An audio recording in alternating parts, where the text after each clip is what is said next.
officially good morning. Ever since we started the social distancing and all these necessary measures because of the pandemic, it's the first time I'm coming for a talk. It is interesting to be just speaking to everybody online. And well, welcome everybody who is watching.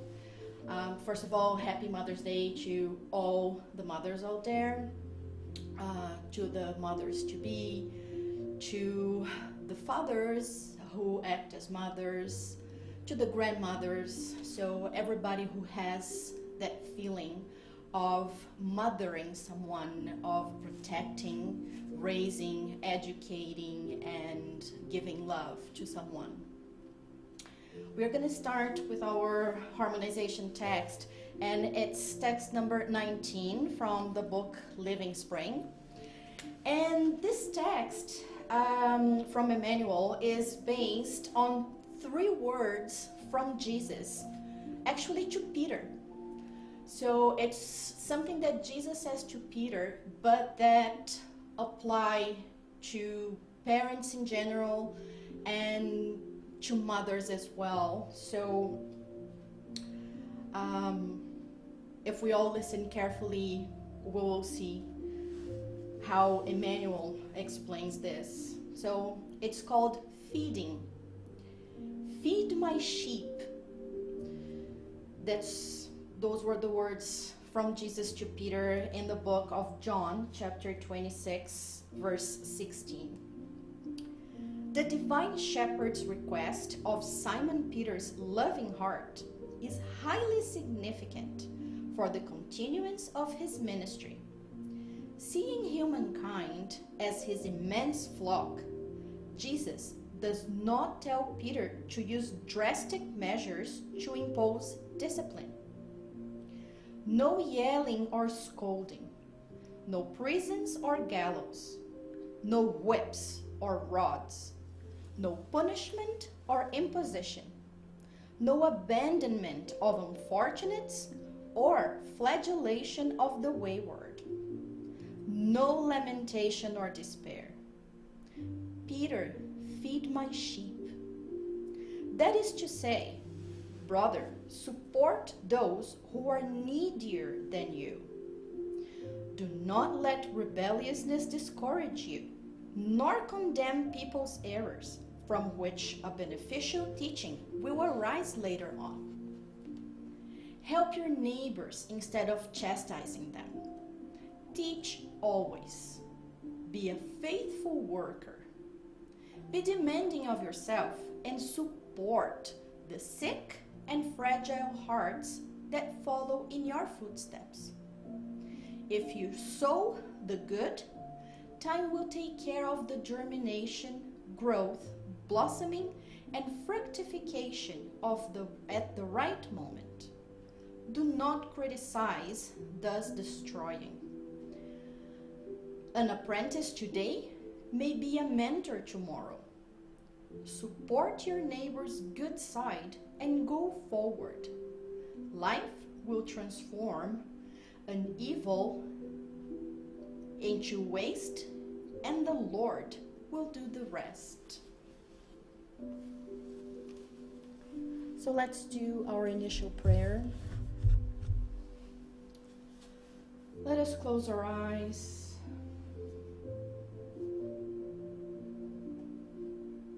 Let us fill our hearts with love. Let's fill our lungs with air.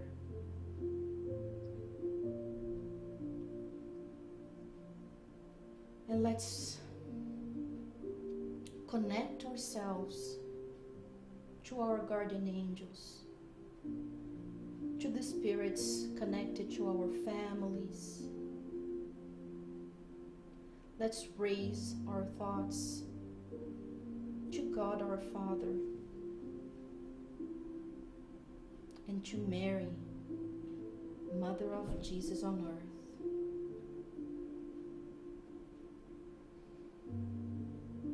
dear Mother Mary, whenever we think of the image of Mother, you come to many of us as the example of love, of abnegation, the example of surrendering yourself to your Son Jesus, to our Lord's divine laws. And we ask you for protection, for guidance. We ask you to embrace us with your cloak of love, to embrace this whole city, this whole planet, with your endless and unwielding love for all of us. We ask that today's talk can be inspired by your followers, that today mothers all over the world can also feel your love, and that today we may take from here lessons that will help us understand what is unconditional love, help us understand the Master's love for us. So be it.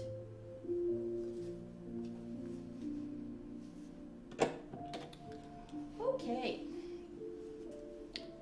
So today, this is the same theme that we talked about 2 years ago, with a bit of a revision, adding a few things.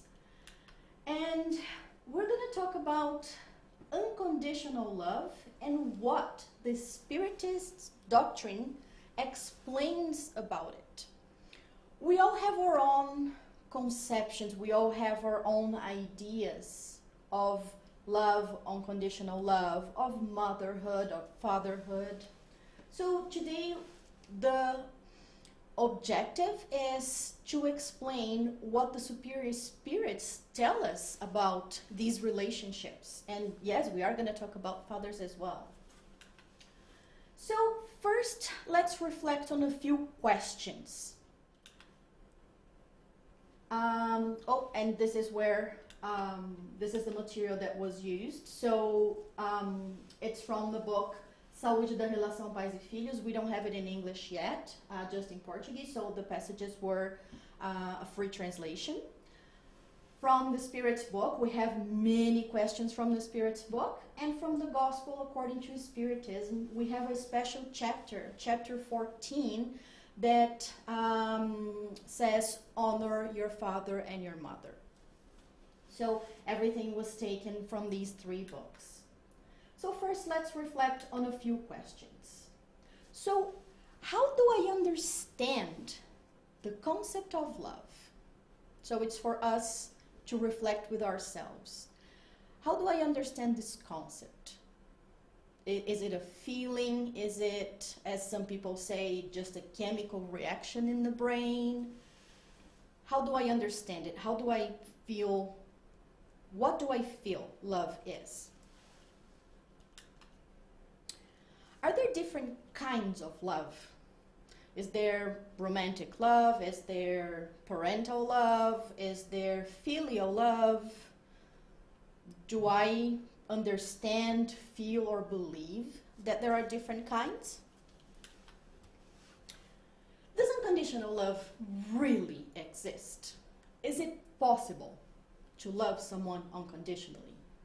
So again, this is self-reflection. How do I feel about it? What do I think? Do I think that unconditional love exists?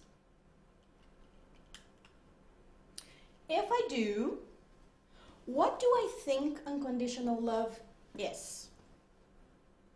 Do I think unconditional love is the intensity of the love I have? Do I think unconditional love is extreme passion? Do I think unconditional love is, as some people say, to live or die for someone? Do I think unconditional love is to love freely in a way that I am not being oppressive to the person I love? So, what do I think unconditional love is? So here are some questions to reflect. Hopefully, we will all find answers for most of these questions today. Even though I'm sure we all have opinions about all these 4 questions. But then, another question. What do we all have in common? I usually ask quite a few questions for everybody to participate, but since we only have an online audience today, there's no point waiting for the answer. So what do we all have in common? And here there are infinite answers. Like, there could be so many answers that would be correct. But what I'm looking for here is, as humanity, what we all have in common is that we are all children of God. All of us are children of God, regardless of what we think or believe. And what connects us all? We are all children of God, not all of us blood related, our families blood related, but we are all children of God anyway. And what connects us all, if not blood? The divine laws. We are all subject to the divine laws. That is the undeniable connection among all of us. Like Jesus says in the Bible, God is fair. Rain comes to the good and the bad, to the fair and the unfair. The sun rises for the fair and for the unfair. So we are all subject to the divine laws. Some of us will accept them, some of us won't. But we are all subject to them. And when we talk about divine laws, it's impossible not to talk about the major law, which is the law of love. We, in the Spirit's book, in the third section or third book within the Spirit's book, it's divided in 4 parts. So in the third part, where it talks about the divine laws, we can find a chapter about the law of love, charity, and justice, or love, justice, and charity, in whatever order it comes. These 3 laws are always connected, but if we need to choose just one, it would be the law of love, because everything else will fall under the law of love. It's the big umbrella. Charity, we need love for that. Justice or fairness, in order to be truly fair, we also need love. So love encompasses all the other laws. All the other laws are connected to the law of love. And we always talk about them as a triad, as a trio that is always connected, that always comes together. So again, the law of love and charity and justice. So our feelings, our actions, as we evolve, they are all subject to all these 3 laws, which can be summarized as the law of love as well. And then we progress. Are there different kinds of love? Or is love just one feeling? Again, it's Mother's Day, so we are going to go in depth a bit more in exactly what people say about maternal or a mother's love. And then the question is maternal love a myth? Is maternal love different from other loves? Is it more intense? Or is it just a myth? Because sometimes we see cases of mothers who abandon their children, of mothers who will neglect their children. So is maternal love a myth? So let's see what the Spirit's book says about it. So, and we are in the Spirit's book, we're going to go back and forth in different sections here. So question 773, and this is in the third part, the moral laws or natural laws. So Kardec asks, why is it that among animals, parents and offspring no longer recognize each other when the latter, meaning the offspring, the children, no longer need care? So the moment the offspring or the children don't need the parents' care anymore, in the animal world, they don't recognize each other as parents and offspring or parents and children. And Allan Kardec's asking, why? Why does that happen? And the Spirit's answer, animals live a material life, not a moral life. A mother's tenderness for her young has, as its principle, the instinct of preservation regarding the beings born to her. When these beings are able to take care of themselves, her task is fulfilled and nature requires no more of her. That is why she abandons them in order to occupy herself with more newborns. So in the animal world, the mother will care for her offspring for as long as they need until they can be independent.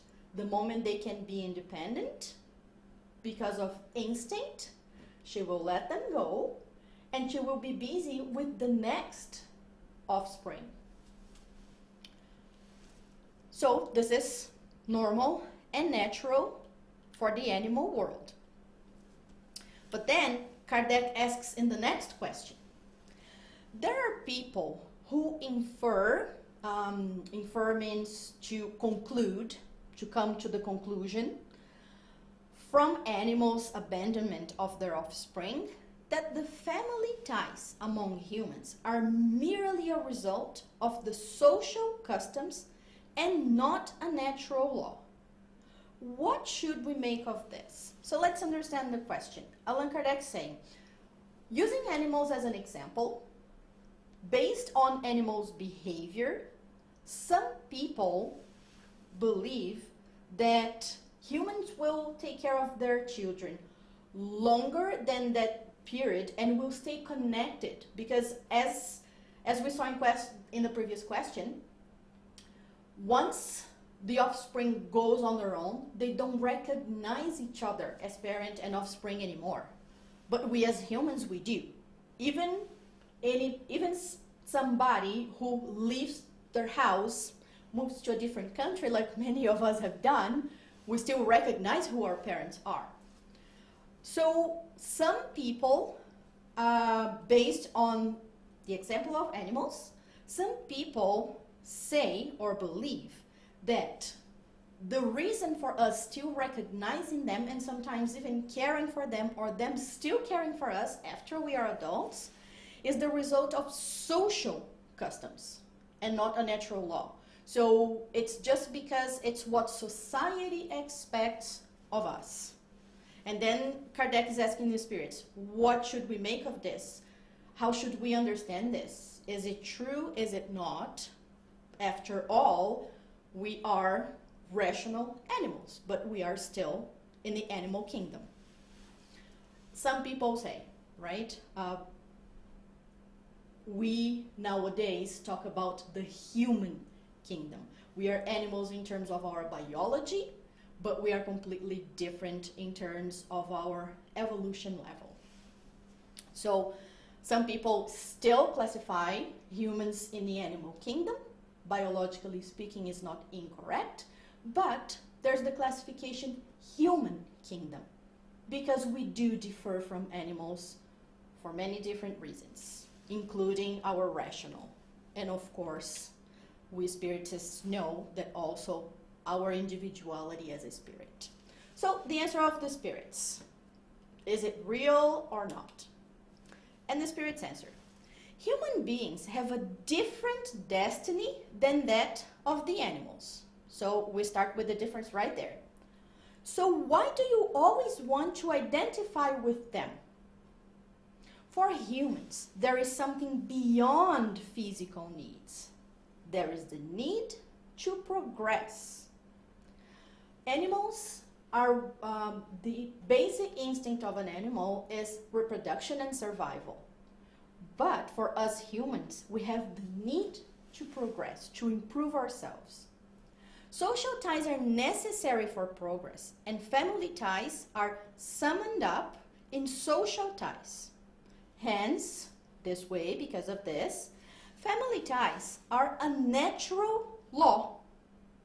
God has thus willed that humans learn to love one another as brothers and sisters. So we are different from animals, and our social ties and us recognizing our parents and our parents recognizing us is part of the natural law for the human kingdom. And that's another reason why we separate animal kingdom from human kingdom, because we have different needs, as the spirits explain. Then another question. Where does this love come from? Where does the love between mother and child comes from? Where does the love between siblings or father and child or any of these relationships, any of the social ties, friends? Question 890. Is maternal affection a virtue, or is it an instinctive feeling common to men and to animals? As we already know, Kardec was very persistent, and he used to split one question that looks like it encompasses a lot of things. He asks the big question, and then he starts to detail it, like sub-items. So spirits have already said, stop comparing yourself to animals, you are different.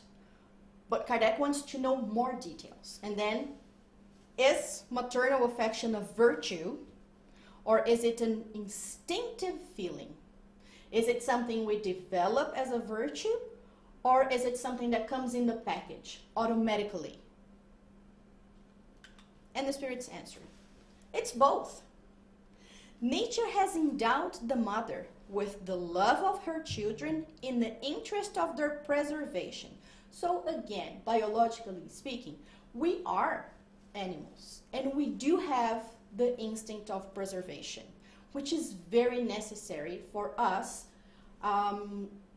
not to be reckless, for us not to do things that would put our life in danger all the time. So we need the instinct of preservation, and it's the same thing for the relationship mother and child. So the mother will have that interest of preservation. She wants to preserve her offspring. But in the animal, this love is limited to their material needs. So she will take care of the offspring until they can take care of themselves, and ceases when such care is no longer needed.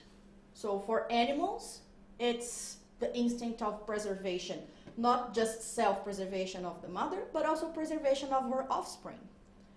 But the moment the offspring doesn't need it anymore, it stops to exist, and the mother goes to the next offspring. However, in humans, it persists throughout life and consists in a devotion and self-denial that comprise these virtues, that comprise true virtues, It even survives death itself, accompanying the child from beyond the grave. As we can see in so many different Spiritist books, we have so many testimonies of mothers who, even after death, still try to care for their children as much as possible in prayer or asking for some kind of help in the spiritual world towards their children. We can see that in Nosso Lar. We can see that in so many other books and short stories. So this love for humans, it doesn't stop. It persists not just in life, but beyond life. So when does this relationship start? Is it the moment the child's born? We, as mothers, just start loving the child after we see their faces, after they're born. So, in the book, this information here specifically was taken from the book Saúde das Relações Pais e Filhos, the health of parents and children's relationship. But this information can be found in other books as well, such as Missionaries of the Light, when we talked about the reincarnation of Segismundo. So we can find that information there as well. These words specifically were taken from healthy relationship between parents and children. So during conception, the child's perispirit is attached to the mother's perispirit. During the whole gestation, the child who is reincarnating is intimately connected to the mother, physically through the umbilical cord and placenta, and psychically with the mother and father to a lesser degree. So the connection with the father is very strong as well, mainly depending on how much the father is, let's say, participating or involved in the pregnancy and the whole process. But there's the physical connection with the umbilical cord and the psychological, the psychic connection also with the mother, because the baby's or child's perispirit is attached to the mother's perispirit. This energetic spiritual connection is so strong that it lasts until the child is 7 years old. So in the book, Alírio de Cerqueira Filho explains that on top of the umbilical cord, during the gestational period, mother and child also develop an energetic, an energy umbilical cord. Similar to what we call the silver cord that connects our perispirit to our body, the mother develops a similar energy cord with the child. When the child's born, the physical umbilical cord has to be cut, of course, but that other psychic cord or energetic cord the connection will remain very strong, very, very strong in the first year, but still strong up to the 7th year of the child. It can last longer, but to the 7th, it's stronger and extremely strong in the first year. So, as I just said, when the child is born, the physical umbilical cord is cut, but there's a fluidic umbilical cord that keeps the perispiritual connection. The physical connection is gone, but the psychic and fluidic connection still exists. And this is the explanation for some phenomena that we see between mothers and their children. For example, when the mother knows the child's gonna cry even before they start crying. The child feels some kind of pain. Sometimes the mother will mirror that pain. She will feel the pain as well. Other examples are when the mother could be in deep sleep. She won't hear if the fire alarm goes off. But if the baby goes, the mother will immediately wake up. So all of this phenomena is explained exactly because of this fluidic umbilical cord that keeps the connection between mother and child. And because the first year is so crucial to the baby's survival, that's when that connection is the strongest of all. And it can, this connection, this fluidic cord, will generally disappear completely only in the beginning of the teenage years, only in the beginning of adolescence. So it starts to lessen after the 7th year, it starts to lessen more and more and more, and it will probably disappear in the beginning of adolescence. So, as I said, this is in the book Saúde das Relações Pais e Filhos, by Alírio. So, God is the creator, and the mother is a co-creator by excellence.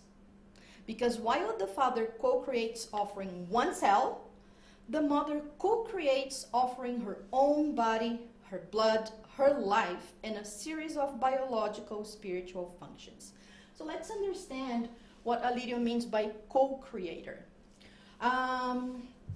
Jesus says that the body comes from the body. But we also understand, the Gospel according to Spiritism also explains to us, that the Spirit does not come from the Spirit. So God creates the Spirit. We incarnated, we co-create other physical bodies. So God has created the Spirit.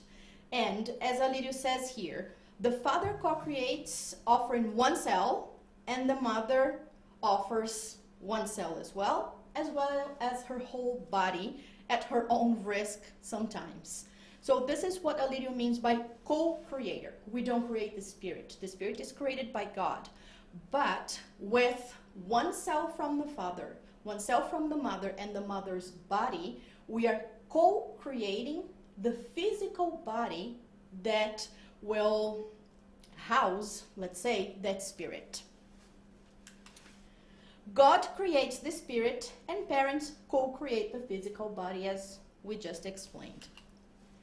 In a profound view, according to transpersonal psychology, the mother is the archetype of the connection with God.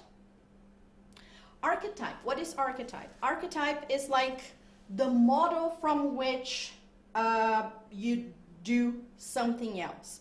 It's like a prototype. It's the first form, and then we reproduce, we continue the same pattern, like an original pattern, a model that we use and follow. So the mother is the archetype or the model of the connection with God.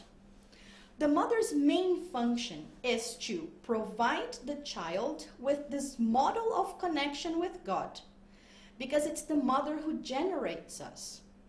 This way, she gives us a momentary existence in the body, the same way God gives us the spiritual existence. So, as we saw in the previous slide, the mother gives one cell, the egg, but also her own body, her blood,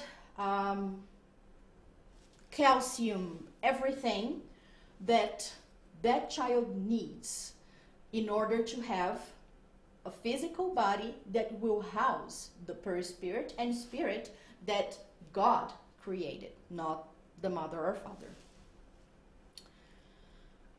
So when we say that mothers are the archetype of the connection with God, what about fathers?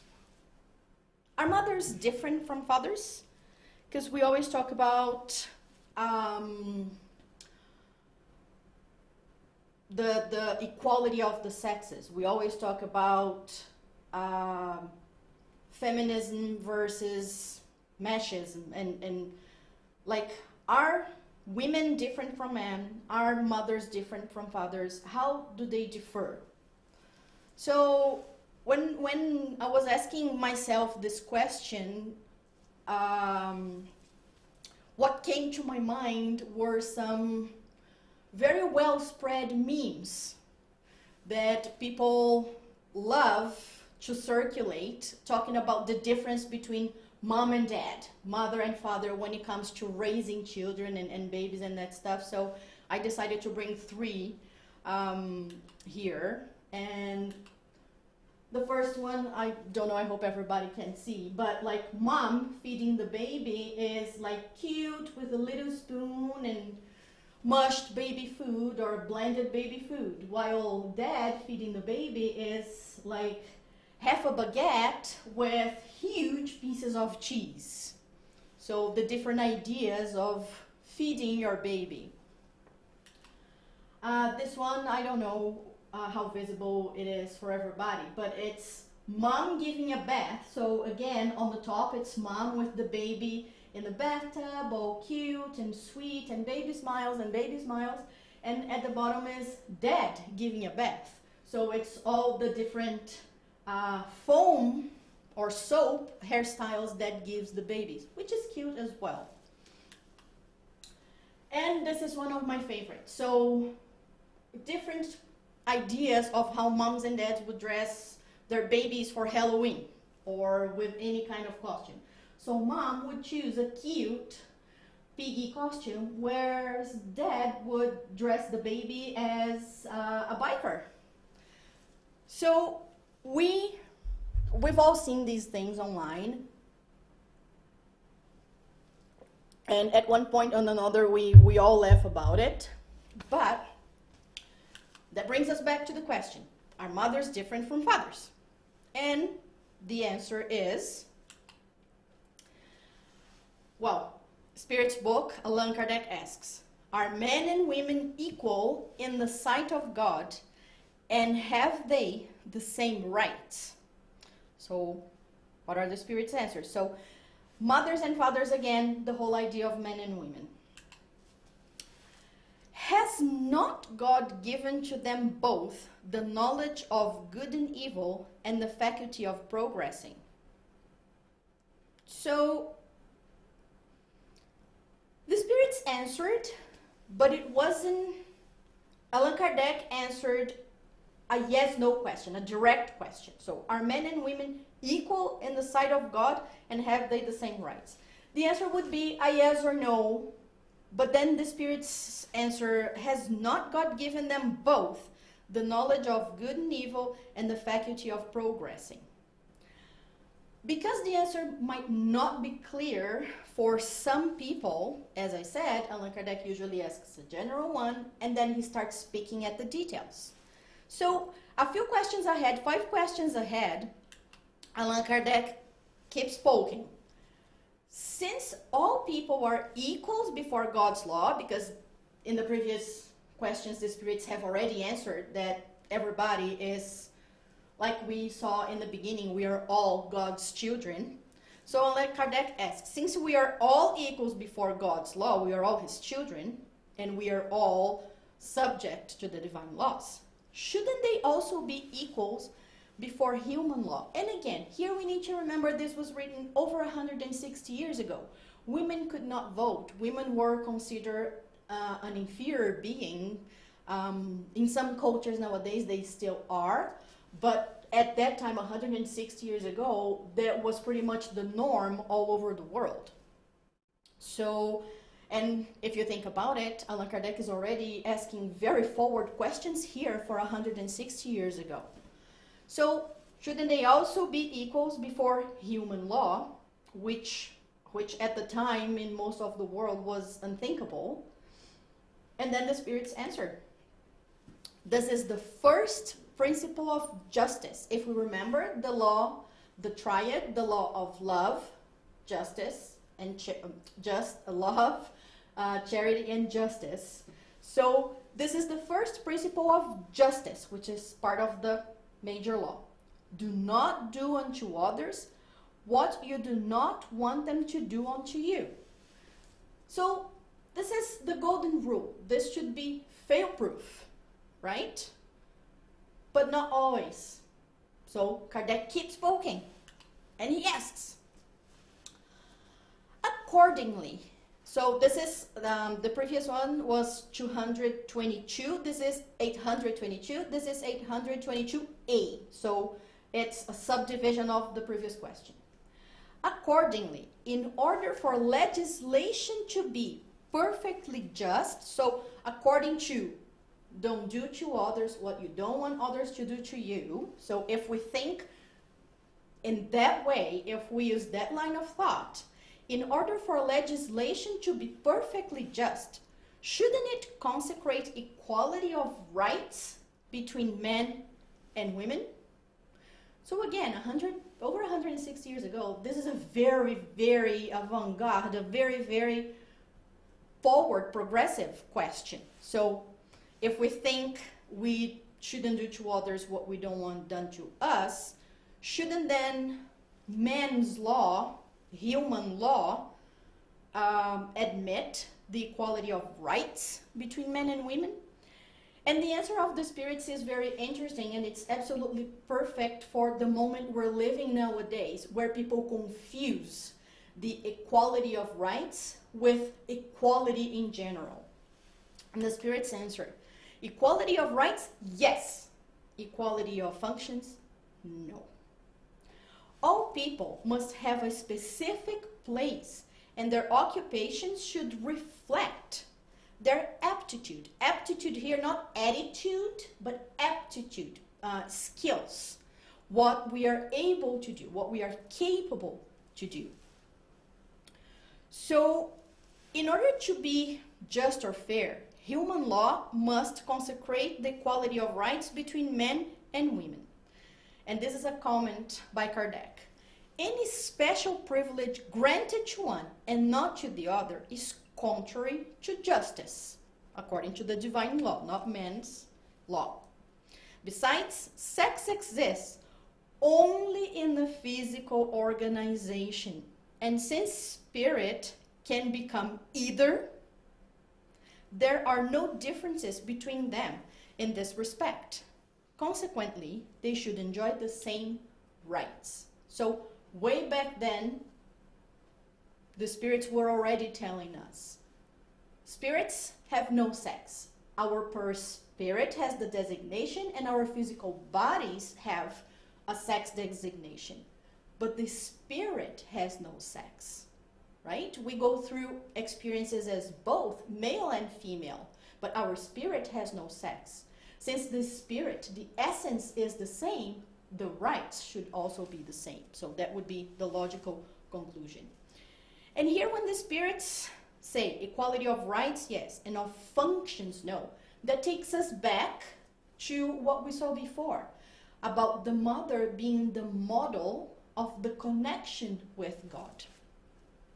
So in transpersonal psychology, we learn, again, that the mother is the archetype of the connection with God. So if we were to put it in a graph, if we were to make a visual aid for us to understand, the mother would be the vertical. So the arrow pointing up with the preconceived idea of rising, of evolving.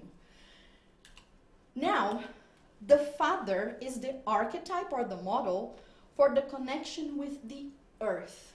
So, in practical terms, it would be that connection with, let's say, the mother has that whole connection with teaching her children to pray, having that connection of that we see so much, like when, let's say, when fathers scold their children, they run to their mothers, or when they fight, or when they are offended by someone anywhere, they will always run to their mothers for comfort, for that connection with God, with the superior. They search for the mother for comfort, for not education, but, to ask questions, to understand better. And the father is usually the archetype of the connection with the earth, with the practical things. Again, we know that nowadays so many mothers are also providers and work outside the house and all that.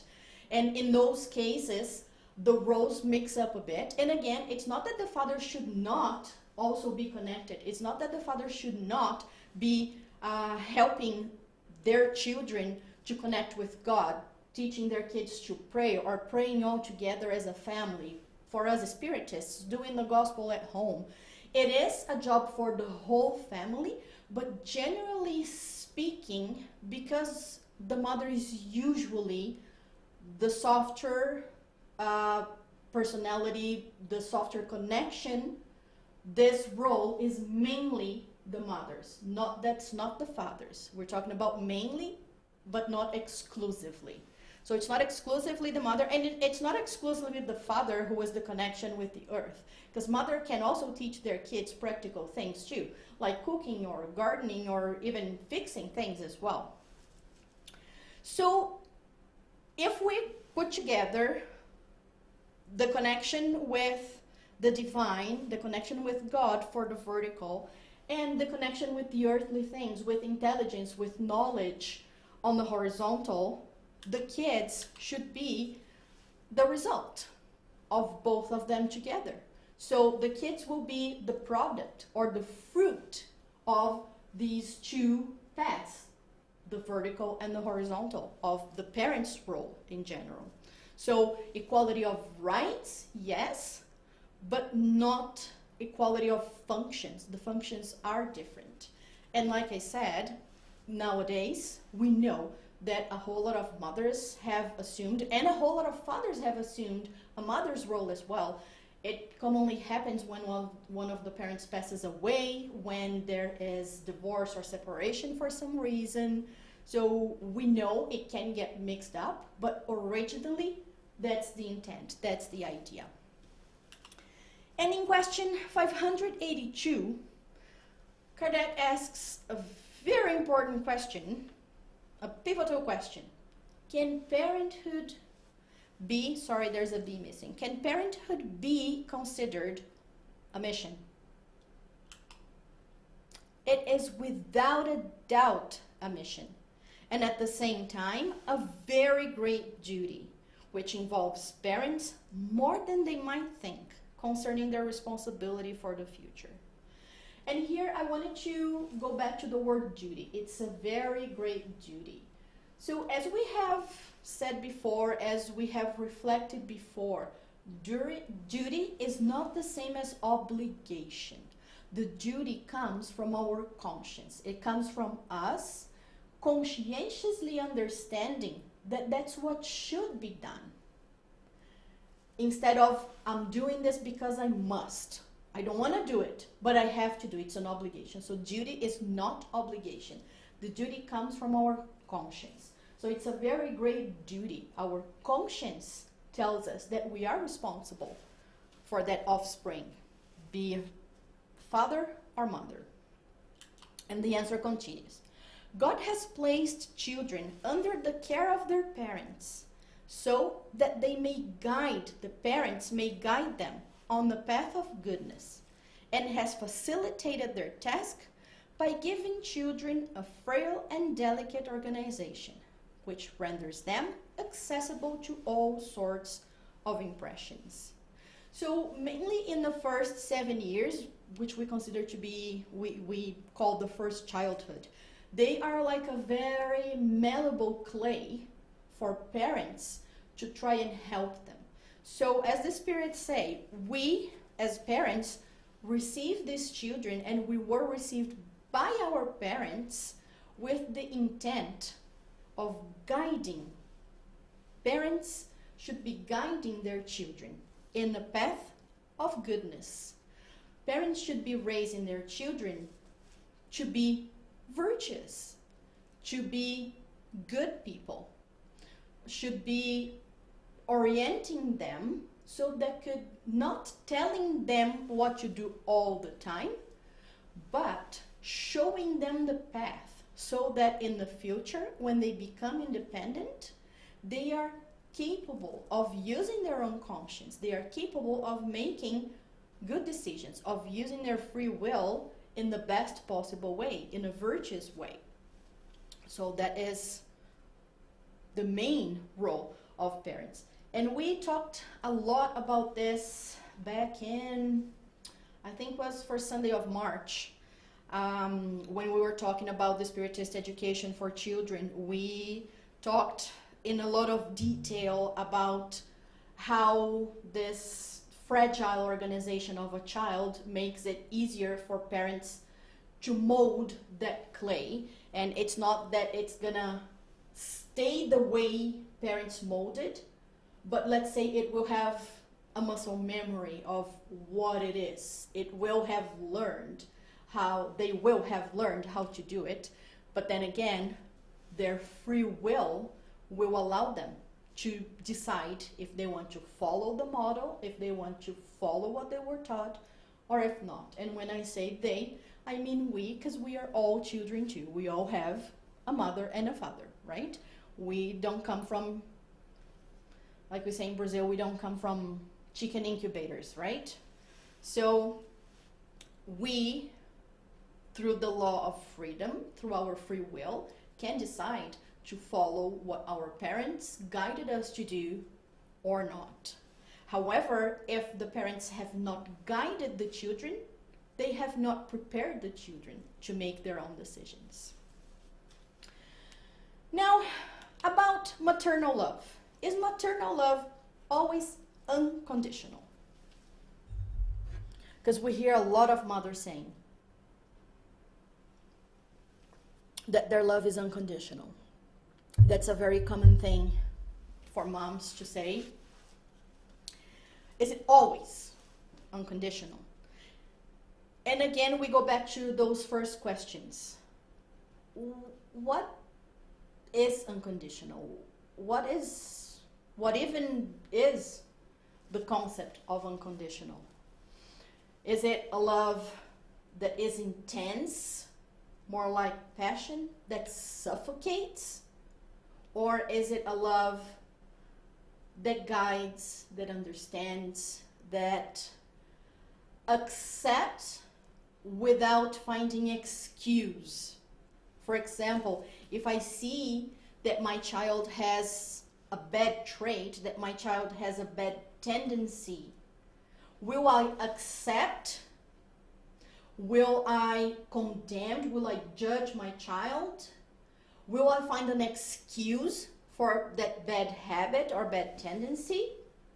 Or will I accept, however, try to orient that child, try to show that child? So, is this love, is mother's love always unconditional?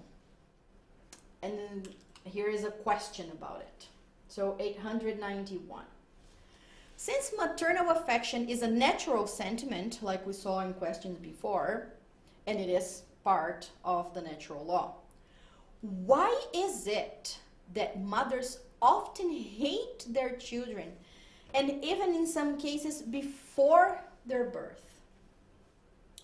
So for us Spiritists, many of us have at some point studied some Spiritist reliable book, even this question in the Spirit's book, and we have an idea why a mother could hate their child. It's usually not something that is related to this present life.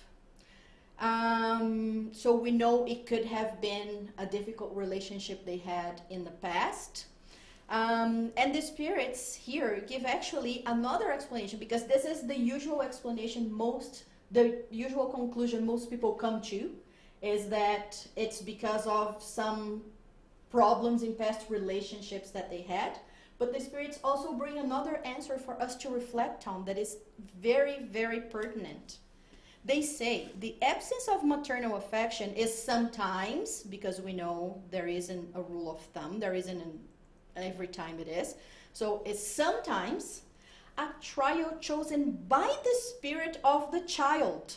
So not just only bad relationship, but sometimes a trial chosen by the spirit of the child, or an expiation for him or her if he or she have been a bad father, a bad mother, or a bad son in some previous existence. So it's not just the usual idea we have of a previous bad relationship, but it could also be a choice by that spirit to understand what they caused their previous father, mother, or child to feel. So by putting themselves in that position, they put themselves in their previous children's shoes to understand what it is and learn to value that relationship. So,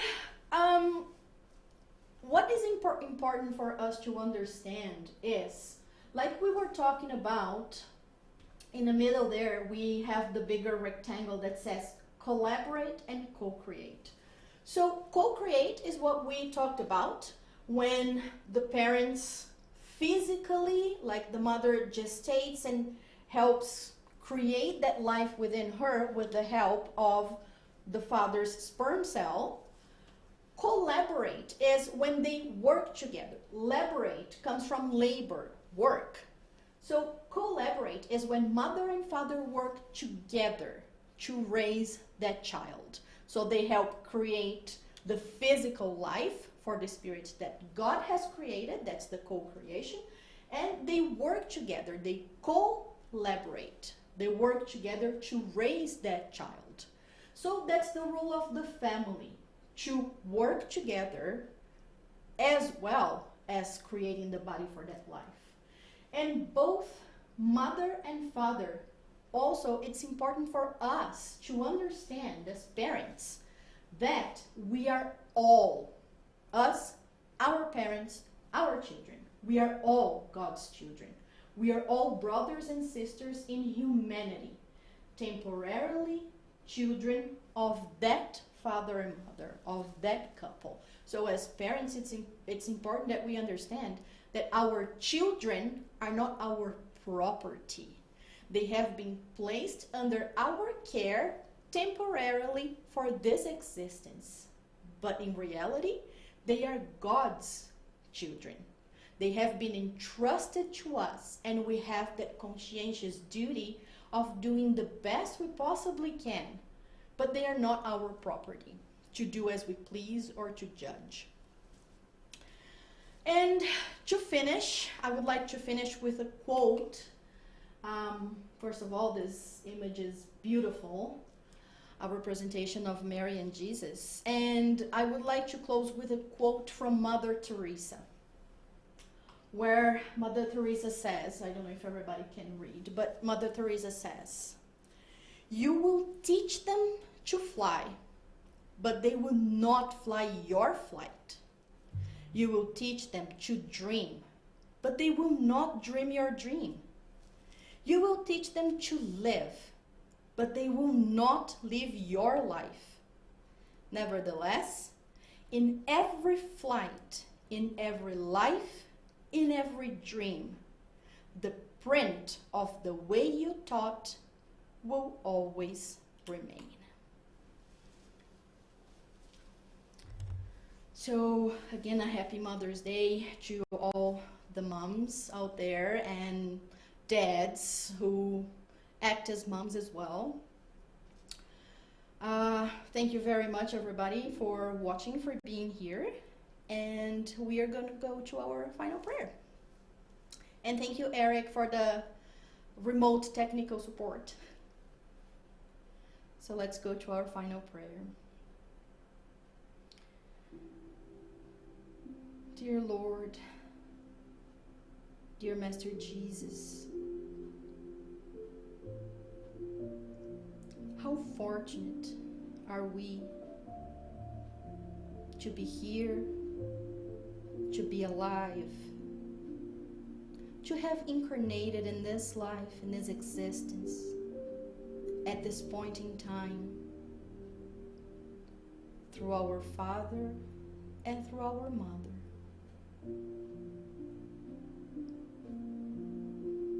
Mother Mary, we ask you today to bless our parents, be they incarnated or discarnate. Bless our father, bless our mother,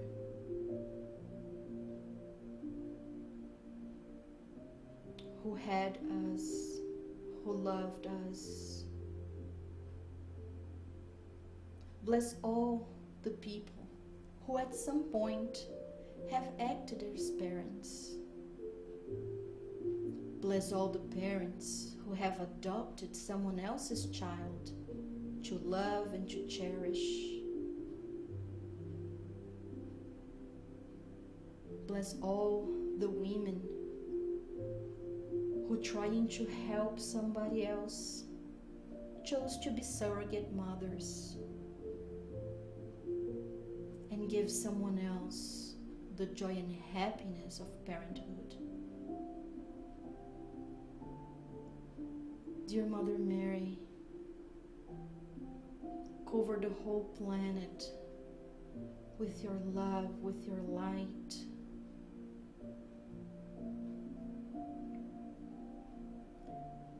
Help us understand the struggles our parents went through.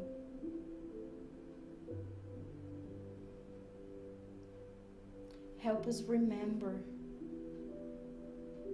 to always honor our mother and our father, to be loving, compassionate, fair, and treat them the way we would like to be treated. May we all have a safe and blessed week. So be it. Thank you. And I believe there are no questions.